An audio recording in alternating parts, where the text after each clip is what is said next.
natin pagkakawatak-watak kasi nakakaawa po yung bayan po natin. Marami pong nagugutom, marami pong hindi makakain ng 3 beses sa isang araw. Ang panawagan lang naman po namin, magkaisa tayo kasi tayo po yung nanalo. Tayo po yung unity. Tayo po dapat yung magkakasama. Pero parang lumalabas po ngayon, parang oposisyon na po kami. Parang kaaway na po kami. Kaaway na po si VP Sara. Ang kinalulungkot po bilang kaibigan po ni VP Sara, bakit po ba, ano po ba ang galit sa kanya? Ba't po siya araw-araw sinisira? Kung sa 2028, sabi nga po niya, ilabas niyo na po siya sa listahan. Kung yun po ang threat, hindi po siya threat, kundi kasama po natin si Sara sa pag-unlad, kasama po ni Pangulong Marcos. Kasama niya po kami, magkakasama po, tayo po ang unity.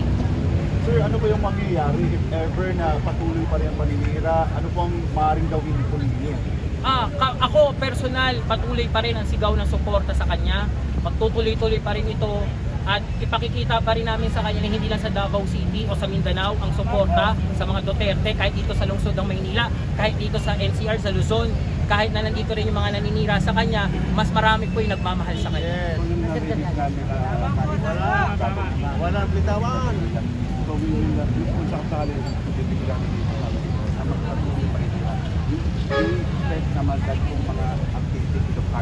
Opo, sir.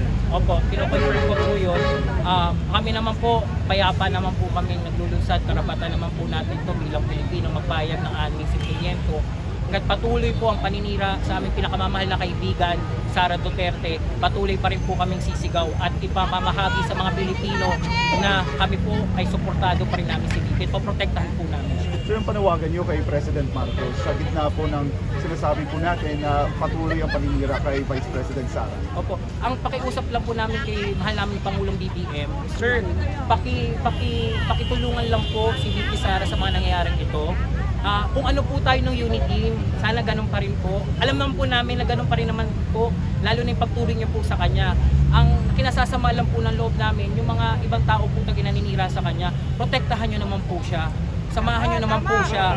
Kasi talaga yung pagmamahal namin sa kanya, ay ganun din po ang pagmamahal namin sa inyo. At tayo ho yung unity. Tayo ho yung nanalo. Dapat tayo po yung magkakasuportahan. Hindi po dapat maging oposisyon sa paningin ninyo si VP Sara. Sir, lasa lang po from my end. Bilang taga-suporta po ni Vice President Sara, ano po masasabi po ninyo doon po sa mga nananawagan na kailangan nang magbitiw sa pwesto si Vice President Sara bilang DepEd Secretary? Opo. Ako naman po, para personal ko po opinion, nagagampanan naman po ni VP Sara ang kanyang patungkulan bilang kalihim ng edukasyon. Hindi naman po nagtatawag yung mga estudyante na magbitiw yung kalihim ng edukasyon. At nararamdaman naman po ng mga estudyante yung pagmamahal niya doon sa mga estudyante. Yung pagbabago po ng DepEd, ramdam na po nila. Hinihikayat ko po yung mga guro po na nakakaramdam ng pagbabago sa DepEd. Dapat po kayo po rin mismo magsalita para depensa rin po ang inyong kalihim. Kami naman po, kaya pa po ni VP Sara na maglilingkod daw siya at maglilingkod din, suportahan namin siya. At sana naman po Pangulong BBM, magkaisa pa rin po tayo dahil tayo po ang unity. Sir, pangalan na lang po natin at anong organisasyon po? Ako po si Daniel Nobleza po ng Inday Sara na Movement, kaibigan ni Sara Duterte. Isa rin po sa mga nagtawag noong 2021 ng Run Sara Run. Ako rin po isa sa mga parallel groups ng eleksyon. Kaya isa rin po kami, Unity Team. Kasama po si Bongbong Marcos at si Sara Duterte.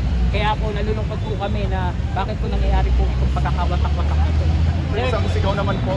Yung Isang sigaw-sigaw lang. Sara. Duterte! Duterte! Duterte! Duterte! Duterte! Duterte! Duterte! Duterte! Sara! Sara! Sara! Sara! Sara! Sara! Sara! Sara! Sara! Sara! Sara! Sara! Sara! Sara!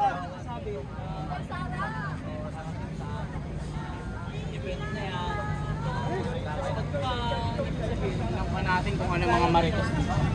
So ayan po, nakakatapos na po yung event na ginawa dito sa Liwasang Bonifacio at narinig po natin yung kanilang hinaing sa ating Pangulo at sa pangalawang Pangulo, mga kababayan. So ayan po, makikita natin ng ating mga kababayan na sila po ay mga taga-suporta ng ating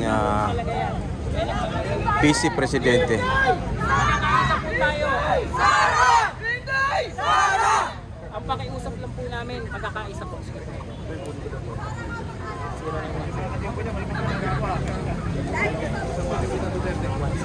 Duterte!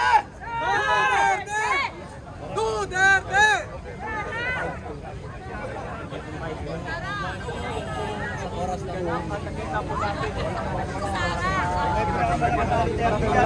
So ayan guys, no? Nakita natin yung iba't ibang mukha ng ating mga kababayan na kung saan ipinapakita yung kanilang Muli nagpapasalamat ako sa inyo suporta. lahat. Lalo na po sa ating Manila Police. Maraming salamat po. At sa lungsod po ng Maynila sa pagpapahiram po nitong venue po namin ngayon na Lumasang Bonifacio Freedom Park. Sa lahat po na nakanonood ngayon, milyon-milyon, maraming salamat po sa inyo. Tuloy ang ating may na suporta kay VP Sara. Protektahan natin siya, ipagdasal natin siya. At ang mensahe niya sa inyo, pasasalamat. At magtrabaho na tayo para sa bansang Pilipinas. Maraming salamat po. Magandang gabi po sa inyong lahat. Yan po, tatapos ang event. Yan mga kababayan. Yan So dito po ito sa may Liwasang Bonifacio. Nasa may harapan po natin yung post office.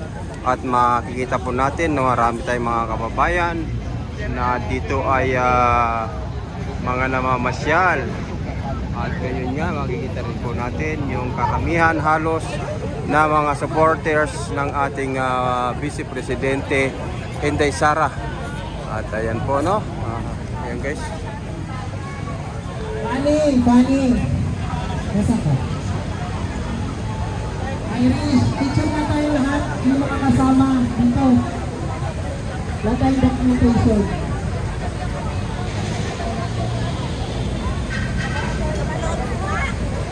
Picture tayo lahat. Dito tayo lahat. Pwede rin tayo siya. Para kakadakit tayo yung kaso. Hindi na po natin ang magagawa nyo, ha? Ang nyo. Parang sa ambiyansa. Hindi mo lang kayo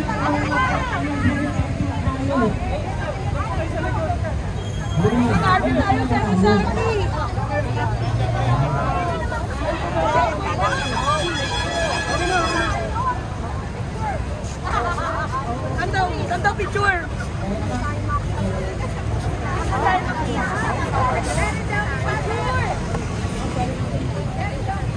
Hoy, ba't ganyan? Ba't ganyan?